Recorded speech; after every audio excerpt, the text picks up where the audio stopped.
Welcome to podcast Cangkir Kopi. Ketemu dengan gue ya, sobat begadang, sobat kopi, gue Eka. Assalamualaikum warahmatullahi wabarakatuh. Semoga gak bosen ya. Kali ini kita bakal kupas tuntas tentang recovery patah hati. Please. Bagaimana sih kita menyikapi patah hati, sobat? Nah, saya yakin nih kita semua pasti pernah merasakannya. Segala yang tentang rasa adalah abstrak. Katanya, kayaknya, dan kelihatannya.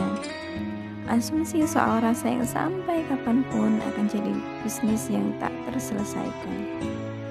Menurut gue nih, patah hati itu menggambarkan rasa sakit emosional, penderitaan yang mendalam, di mana seseorang kehilangan orang yang dicintainya.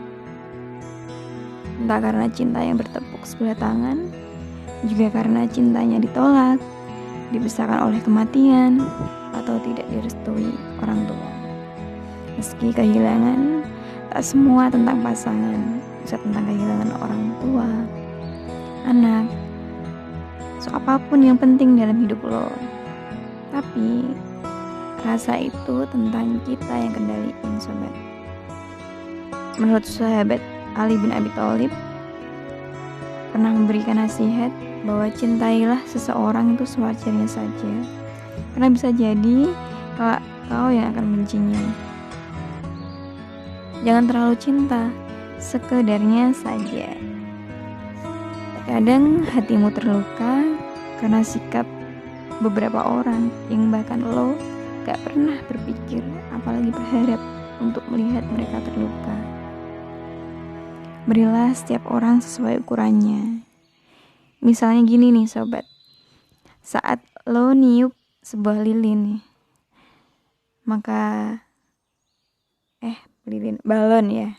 Maka balon itu akan membesar dan terus membesar. Lalu ia akan meletus di wajahmu. Jangan lo kesel, karena lo yang memberinya udara lebih dari apa yang seharusnya ia tampung. Begitu pula dengan seseorang. Saat lo berikan ia melebihi dari yang seharusnya ia punya, ya lo jangan marah saat ia mengecewakan lo. Tempatkan segala harapan, juga cinta yang tertinggi kita itu hanya pada Allah saja. Oke, dari patah hati, maka kita gak lepas dari mencintai dan dicintai. Apa sih itu? Saya yakin semua pasti sudah tahu dan bahkan merasakan ya. Mencintai menurut gue itu adalah rasa yang kita nikmati sendiri, sakit dan manisnya. Sedang dicintai adalah tekanan saat kita tidak bisa membalas cintanya. Bahkan perasaan emosional yang susah dijelaskan ya. Ketika kita patah hati kan nyesek senyumnya kan. Rasa kalau semua udah hancur, seperti ditampol habis-habisan sama kenyataan. Kalau patah hati buat cewek itu ya awalnya emang menyakitkan, gak mudah mengendalikan perasaan, juga melupakan yang terjadi. Apalagi menata hati yang ibaratnya itu udah hancur kan. Menurut psikologi memang butuh waktu untuk menyembuhkan luka ya. Tapi kalau cowok beda lagi, awalnya santai gitu ya, patah hati santai. Tapi wow, lama-lama sakitnya kelanjutan. Gak apa-apa nangis. Saat lo sedih, ini justru membuat perasaan lega dan siap untuk melangkah lagi. Oke, dari tentang patah hati, ada 5 tahapan ya saat kita sedih. Kita pasti pernah melaluinya. Yang pertama itu penyangkalan. Apa sih itu? Ketika kita cenderung berpura-pura tidak tahu ya, atau masih menyangkal ya. Enggak mungkin bahwa semua ini terjadi tuh enggak mungkin. Kita masih kayak gak percaya ya, shock gitu. Lalu yang tahap kedua, marah. Ya lo pasti manusia biasa kan, sobat. Marah, kesel gitu kan, jengkel. Rasanya tuh mau diluapin aja semuanya itu sama emosi kita.